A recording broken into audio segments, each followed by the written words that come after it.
Hey guys, Sean here. So I just released my initial thoughts video on Breeze, and we didn't really have enough time to dive into the specific agents that I think are going to be powerful on this map.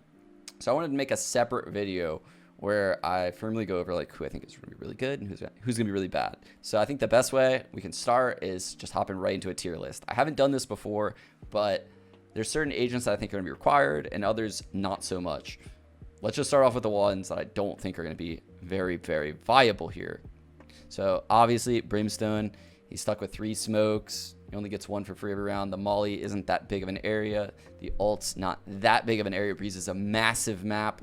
He is probably the worst controller in the pack. I think that's pretty easy to see in a map like Breeze. I think Raze might struggle a little bit here because it's such a big map. The boom bot doesn't have as much value. Satchels don't have as much value unless you're using them for movement. So I think satchels for movement could be super powerful. But even the paint shells, like paint shells are very good in close quarter maps where people can't move around a lot, like Split Haven, for example. And a map like Breeze that's so spacious, all you gotta do is just move 3 steps to the right and get out of the way of the paint shells. So I don't think she's gonna be the one that's gonna be picked the most when it comes to the duelists. When it comes to the initiators, I think Breach actually might be one of the worst ones on this map. I think his fault line is very restrictive to a specific width. I think his ult, how it spreads out like that, it is good for a big map, but there's so much that it won't hit if you look at Breach ults across Breeze. So I'm gonna put him in C. Let's see. Let's hop up a couple tiers here. I'm just gonna go up to the S now, okay? And then we'll go back to the middle. I think the best agents on this map are clear cut. I think Sage is clearly S tier, and I'm gonna get to why. I think Astra is clearly S tier. I mean, these are agents that are just gonna have tremendous stall potential. Think about that stall potential on a massive map. Also, the utility of blocking line of sight. Both of these agents are gonna be incredibly powerful on this map. I went back and forth with where I should put Killjoy. I'm going to put Killjoy in A because I think she has weaknesses, and I think Cypher's close to her. I don't think she's necessarily an essential pick. I think these two are almost essential picks, if I'm being honest. I think I'll put Killjoy in A. I think, man, obviously you guys know I'm very horny for Yoru as a player, but this is a great map for him. It's very big. His TP can't be hurt as much. His footsteps are going to be impactful. His flashes are going to be used a lot because there's not going to be a lot of flashes flying around, maybe with the exception of a couple other agents, which I'll get to in a second. But I think Yoru could potentially be A tier, but I'm not going to put him there, actually. I'm actually going to put Viper here, and I'm going to put Skye here. I am going to have no duelists at the top of this list. And it's not because I think teams are going to run no duelists. I just think that these players, these agents, are going to have the most impact. And if I were designing a team, I would want at least 3 of my players to be of this 5 grouping, right? That's how important I think they are.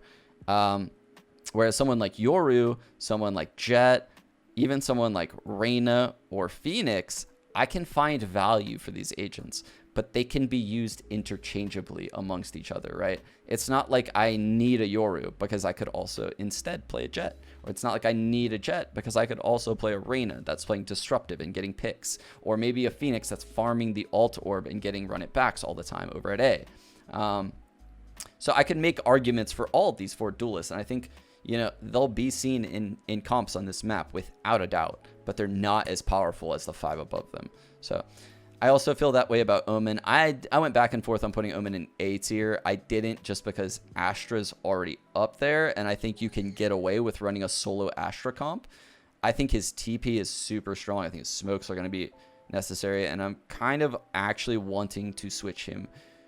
I'm literally almost talking myself out of putting him in B tier right now and wanting to put him in A.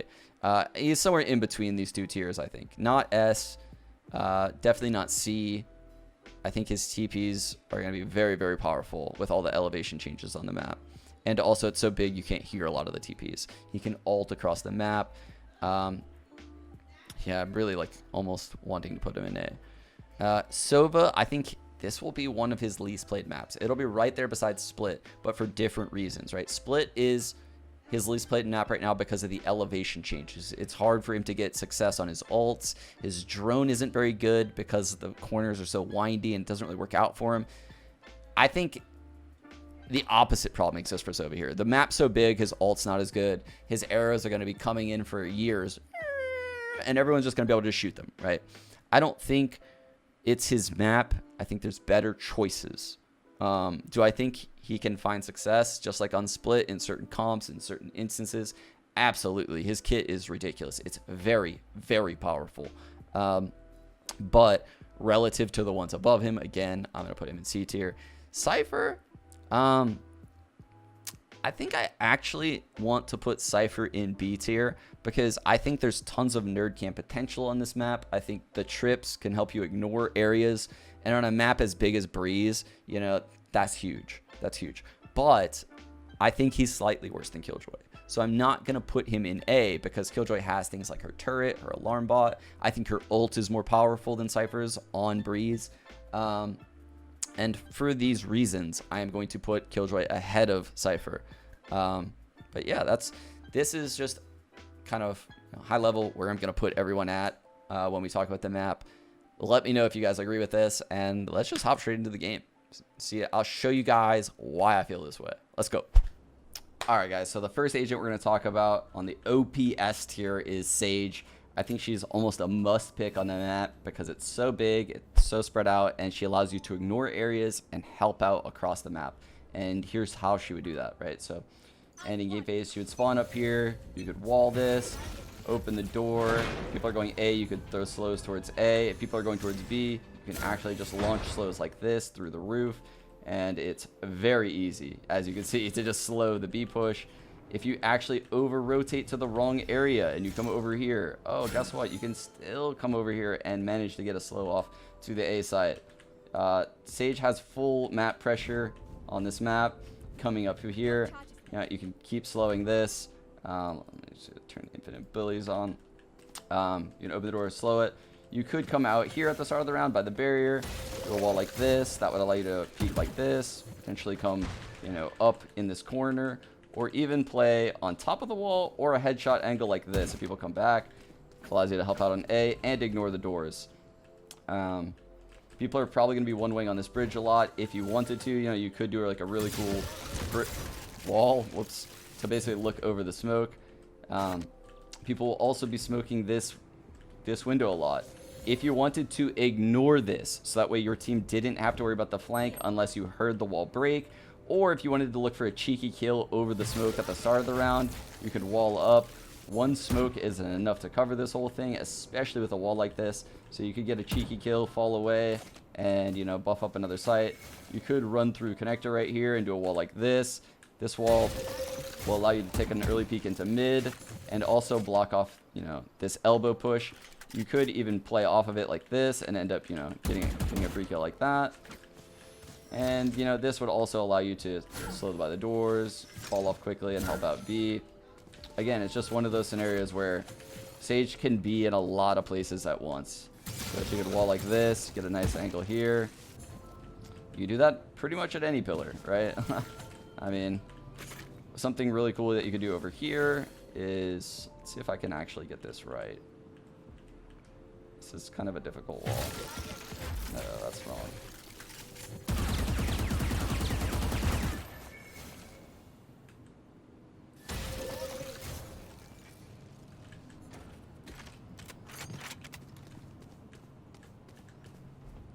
Oof, barely not good enough. But you could get a wall where you basically see people's feet underneath it if it's on the stairs in the correct angle. I kind of missed these ones, but just wanted to show you guys that. If you wanted to, early wall off A in any way, Sage is like the perfect agent to, you could wall off of this A main and, someone could look over it from one of these spots, or you can just wait. Sage could also wall, so that way you can snag this orb at the start of the round. You basically just like come in here at the start, drop your wall, snag the orb, and also be in a pretty good spot to, hold down long A. Because someone would have to break that, you would then slow it, someone on your team could hold this, and you guys could lock down A together. So really there's not a bad spot on the map for Sage to play, and that's the main thing I kind of wanted you guys to know. In addition to that, there's all kinds of crazy things Sage can do. Like if you have a Jett or an Omen or anyone that can get on top of here, you can wall them up to get a really ridiculous angle.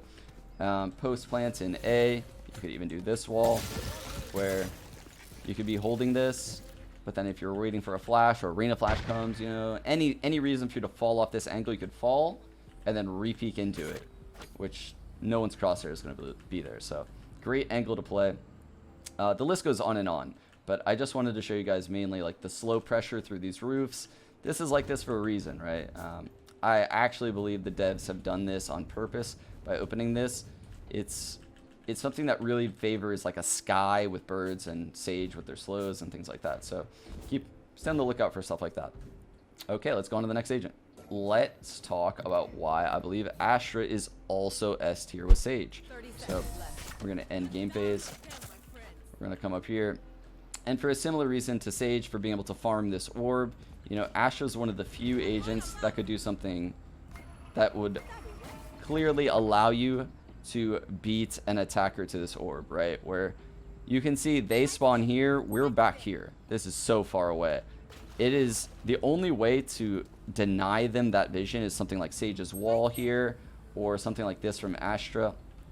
And what you would do on Astra is the same thing pros are doing at the top level for all of their Astra gameplay is they'll put 2 stars next to each other. The first one will be a smoke or a recalled smoke, and the second one will be a stun or a suck. And you really only need to activate this on audio cue or communication from your teammate. So what I mean by that is you wouldn't be the one pushing in here for this orb as Astra. What would probably actually end up happening is you would be playing outside the site, you know, right as this barrier falls.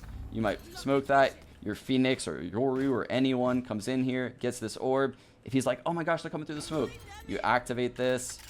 They take this. If it's a Yoru, he TPs out. If it's a Phoenix, you know, he can molly that, flash out. If it's a Jett, the Jett could dash out if she needed to.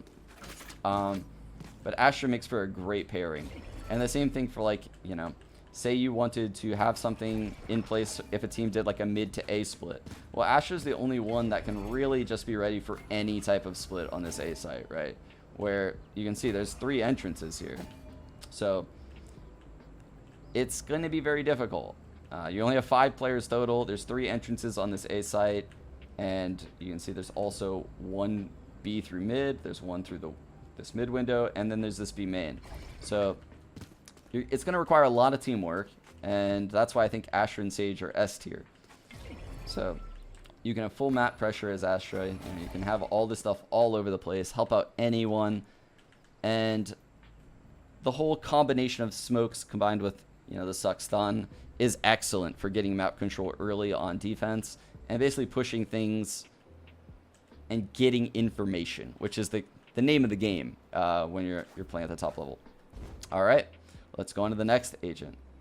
So let's talk about why I think Brimstone is actually such a poor agent on this map, right? It's really like, it's very unfortunate because I think he used to be so viable, and now, you know, the more the maps change, the more agents are added, he's just not viable. You can see, like, even on an A retake, imagine I'm playing B as Brimstone, I retake A. Like, I have to come so close just to, like, be able to smoke not even A main, you know, like not even a good smoke for A main. And where am I going to smoke to really deny vision of such a big area? You know, like, I mean, obviously we wouldn't do these smokes, but just showing you guys, you know, what they would look like. You know, let's show, I'm just going to show you like what they would look like, you know. So you know, they just don't cover a lot of ground. There's a lot of openings in them. People will be able to see over the fringes of them like this, unless you connect them very, very closely or you connect them to the box.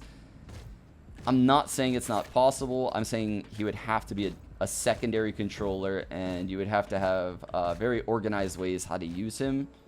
And I don't think it's sustainable. I think he's a great pocket pick, though, if you had strats for it. In addition to that, I don't think his ult really covers enough ground on a map like Breeze. You can see it just really doesn't cover enough. Like, it's on a map like Haven, that's really small. A map like Split, where you can ult all of ropes, this is great. But on this map, not that good, you know. And then obviously the stim beacon, just not a super important ability in the grand scheme of Valorant right now. So I have to say Brimstone is by far my least favorite agent on the map. Okay. Let's go into another agent that I don't think is that good on the map is Sova.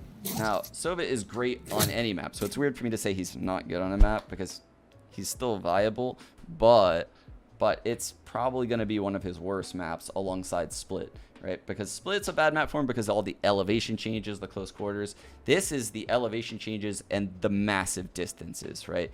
His arrows just will not be as effective. And a good example of that is just thinking about how this A retake would plan out, right? Where you're trying to retake this A site, you want like a Sova arrow somewhere to clear out some things. So you might want it like, I don't even know, like hitting off of this. This just takes so long to actually go in this area. It just, yikes.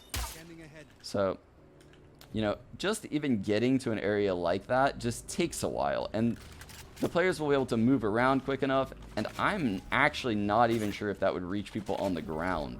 Like, there's so many problems with shooting an arrow this far away when you're playing good players. They can hear it coming. They know exactly what's going on. They can even see it coming if they're looking that way. So on a map like Haven, where, you know, you just go to the A site, you shoot one right up at the ceiling. So, you know, like say like this is that thing that everyone shoots their arrows at on Haven. This is so fast. No one has enough time to break that. And it can scan all of the site.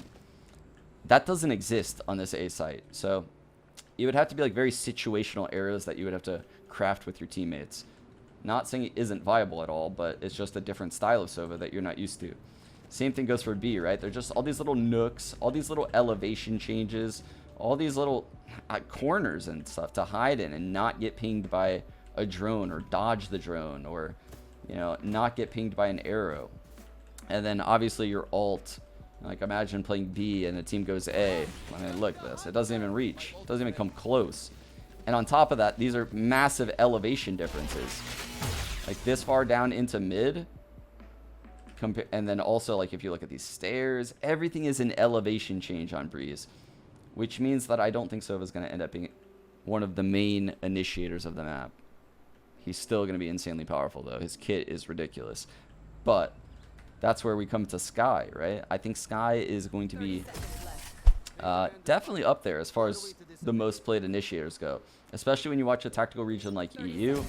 What we might see, you know, is Skye's supporting anywhere, right? Like a Skye could support mid right here by basically flashing through this roof. This is something that isn't really viable on some of the other maps. Now it is, I'm not saying it doesn't work on all the maps, but you know, this is an excellent opportunity for flash peeks into mid. Like a window like this. Look at radar, boom. That goes way over mid, right? And that, you know, you can do that through any of these smokes. Imagine all this is smoked. Imagine, you know, you have a teammate that wants to rush peek this. So you're at your Skye at the start of the round. You might throw one flash like this, and then you can actually take one down over this wall if you wanted to, and just really just rain down flashes from above on someone. So, I mean, something like that. I'm just staring at radar. So there's so many possibilities with these flashes on this map, right? You can come here and do the same thing from like a direction like this, where a Skye flash could flash into mid. Skye flash could fake flash down here, or even actually flash down there. You know, there's tons of options. It also allows you on a map like Breeze to know the location of enemies. The birds let you know when they flash people. So just the value of maybe like flashing, you know, behind these boxes back here, just to know if there is someone playing close mid, is super powerful. Because you know you're going to get like a 1-on-3 on that person. Oof, man, Skye just seems really powerful, especially with the ult, right? Her ult's a little bit different from Sova's because it really will single out multiple people that you know won't have a lot of help, right? Unlike Haven, unlike Bind, where people can rotate really quickly, Split, where people can rotate really quickly. If this ult finds people early in the round, you know, it's going to open up so many fakes, so many actual site hits. This is going to be insane. So definitely be on the lookout for Skye picks on this map. I think she's going to be mega viable. Just something to keep in mind. Yoru. Oh man, I go back and forth with Yoru. But I do think this is an excellent map for him, mainly because the architecture. You can see you can do TPs like this, where this architecture is actually, I swear, it has to be designed for a Yoru TP, because it just travels along this wall so well. And, you know, on a big map like Breeze, it would allow you to play an extra guy at A, and if the other team goes B, you know, like say that the barrier goes down at the start of the round, you come over here at the start of the round, your Astra throws the smoke suck, you farm this orb, you realize, oh, no one's A, okay. Or maybe they are A, and you want to get out of there and live. You could be at B, you know, and then your team can play retake on A. But the other team wouldn't know where you TP to, right? They would just know you were here and now you're not there. But you could still be here, you could be here, you could be here, and there could be any number of people in A. So it's not like in a pro match or high ranked play, people are just going to roll into A. There's definitely things you can do with the footies, like throw the footies down here as a fake. You can put the footies up here. Say you're playing a Sage that does exactly what I did, or you play a Killjoy. You know, these footsteps are going to activate turrets. They're going to activate alarm bots. They're going to, you know, be very, very annoying on this map where Sentinels will reign supreme. I really do believe Yoru is an excellent pick. His TP can't be heard from that far away, relative to the distances on the map. And yeah, I think he's definitely viable based on the architecture of the map. I'm going to go through a couple more. So, kind of along the same lines of why Brimstone isn't really viable is Breach, right? So, Breach's utility just doesn't cover enough ground, right, compared to Skye. Now, you might see him, but again, it's going to be like a pocket pick. Look at this ult. It doesn't cover enough. It takes so long to get to even the far side of the site that someone will be able to move, someone will, you know, plan a counter utility, do anything. You know, I guess it's definitely more viable than Sova when you look at something like this on the map right now. You know, this is actually insanely powerful if you can get here as defense on the retake of A. Like, I don't think you'd be able to get here, but this would essentially isolate people in this zone, especially with a smoke there.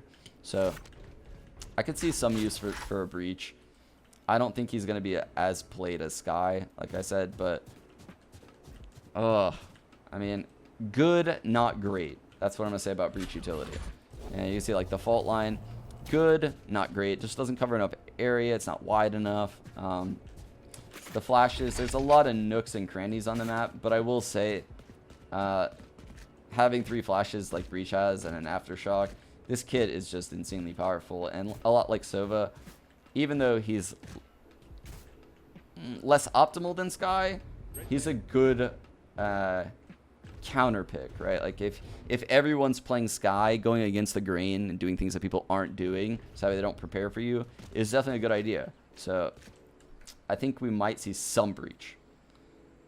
Reyna's a little dicey on this map because it's so big, everyone's so spread out. She can't help anyone far away, but I will say an aggressive Reyna that is willing to take fights and play disruptive on a map like Breeze, where you will get your one-on-ones. You will get them, you know, and Reyna is just the queen of one-on-ones, or, you know, taking those fights where 2 people are there and then dismissing away. It's very annoying to deal with. But a lot of the time, the distances on the map are too far for even this near sight to like do anything, right? People are just going to hide. The near sight's not going to be super effective. I just think that the map is too spread out to really sacrifice utility and have a Reyna in pro play. But playing a disruptive style will always have a place in this game, and because of that, you can't just say that Reyna isn't viable at all. Yeah, Jett. So let's go Jett. Jett is another duelist that I think there might be one duelist on a lot of pro teams that play this match, and Jett could be that duelist. Yoru could be that duelist. Phoenix maybe. Raze, I think, and like I said previously, I think Jett and Yoru are probably going to be the go-to duelists on the map. Raze and Reyna less likely to be played, but they're definitely good pocket picks. I mean, the elevation changes certainly benefit Jett. If you wanted to, you know, you could go for crazy picks like up in this hallway, and then you can feel free to like dash away. I mean, without a doubt, you know, you could like float like cool spots like this and play like weird off angles. You could get on top of, you know, the pyramids over here at A, play like a weird off angle, dash away. If you wanted to come out into mid and play like super aggressive at the start of the round, you could do that. If you wanted to pop your daggers at the start of the round and, you know, clear out mid, you could do that. If you wanted to, you know, come up here, say with the Sage Wall earlier, and you hear like an elbow rush or you hear B rush, you know, you could actually literally just demolish people over this wall potentially. Say this is smoked.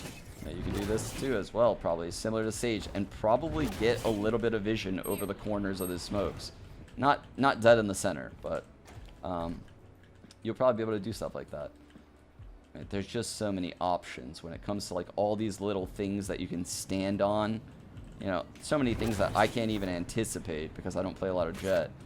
I just know that this is a Jett map when I look at the architecture. So be on the lookout for Jetts, especially like opping these A corridors and stuff, man. Like they're just gonna just destroy people over here at this A site. Because Jett's one of those agents where if you have like a good dash planned, you can take weird angles like this, you know, and kind of even ignore this. Because I doubt anyone's gonna peek that. You can plan a dash out, you can drop a smoke, and then you can like actually just fully evacuate. So I think Jett will always have a place on pretty much every map because of all her movement abilities.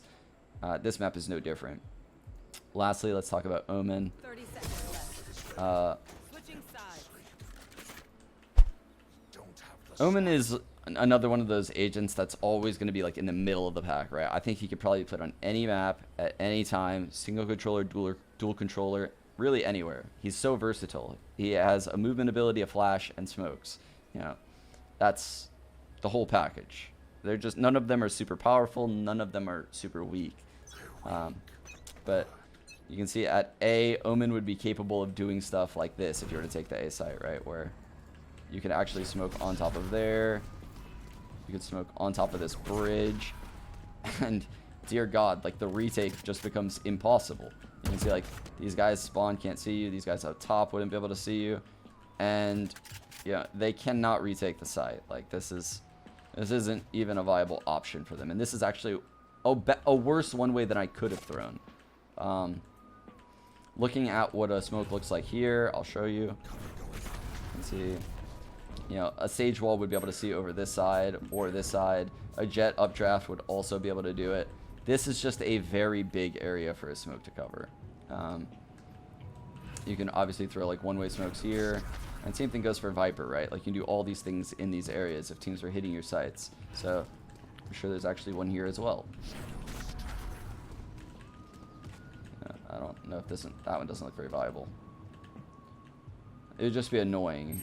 You'd be annoying to a team. You'd probably want to hold it from this side actually, so that way you force them to come into an uncomfortable fight close to you. But I mean, all these things are super viable with Omen. Always have been, always will be. So one-way smokes everywhere, TPs everywhere. Coming up to this door at the start of the round. Doing a TP, you could TP here, you could TP here, or you could fake TP and just TP away. You can TP on top of this thing. You could be the person that ends up coming in here. I don't think it's good to farm orbs as Omen, but you know, you could be this person that the Astra is supporting or the Sage is supporting or whatever. And if you wanted to get out, you could always get out. You can get out of anywhere as Omen, right? Like, so you just got to know how to use your TPs correctly. So Omen definitely going to be viable on this map. Just want to let you guys know. One ways all over the place are possible. So be on the lookout for that. This one probably particularly good if you were playing like somewhere like here or you know, like back here even. And you basically would like listen for a flash because no one's just going to walk through that. And it would allow you to hold that, or you could be here, you know, in the deepest angle. So no one's going to, again, no one's going to walk through that in top tier play. So there's Omen. All right, guys. So without any further ado, my go-to comp for Breeze as a map, it's definitely going to be Killjoy Skye Viper, Astra, Sage. Now, that doesn't have any duelists in it, I know. And the reason being is because I think the map is either going to be a 1 duelist comp at the top pro level or a 0 duelist comp. Now, that doesn't mean that, you know, there can't be a duelist that fits in there. But those 5 are going to be the bulk of the comps, in my opinion. And the duelists that you're going to want to really try to play with a lot, in my opinion, are going to be Yoru and Jett. Yoru, because he can reposition really quickly on a big map. Jett, because obviously the daggers are nuts. The updrafts are crazy on an elevation map like this. There's so many benefits to both of those agents to opening things up.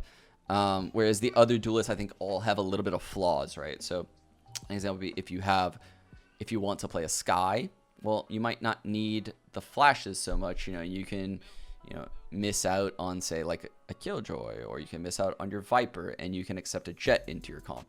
If you do have, or I'm sorry, if you don't have a Skye, you definitely want flashes, actually. So you would want Yoru in your comp. If you do have a Skye and you want to get rid of something else, you know, like maybe you would want a Jett, unless you want a ton of flashes. But those 7 agents, I think, are going to float around the main comps a lot on this map. I think the best agents on the map are definitely going to be like Sage and Astra. And we're going to see them in, like, I would be willing to say like 90% of comps, you know. Maybe some Omens played. Viper looks lethal with that wall. And obviously the mollies for post plants, and, you know, the ults to lock down the sites. These 7 agents, though, for sure the ones to look at. Again, Killjoy, Skye, Viper, Astra, Sage. And then if you want duelists, probably picking between Yoru and Jett. So best of luck, guys. I hope this helped. I'm not really the best with the little comp tier list thing, but let me know what you guys think. And I really want to hear all of your guys' opinions, because this is all just theoretical nonsense. And I would love to hear your guys' opinion. I can't wait to see how it actually plays out in game. Yeah, let's go. Let's go.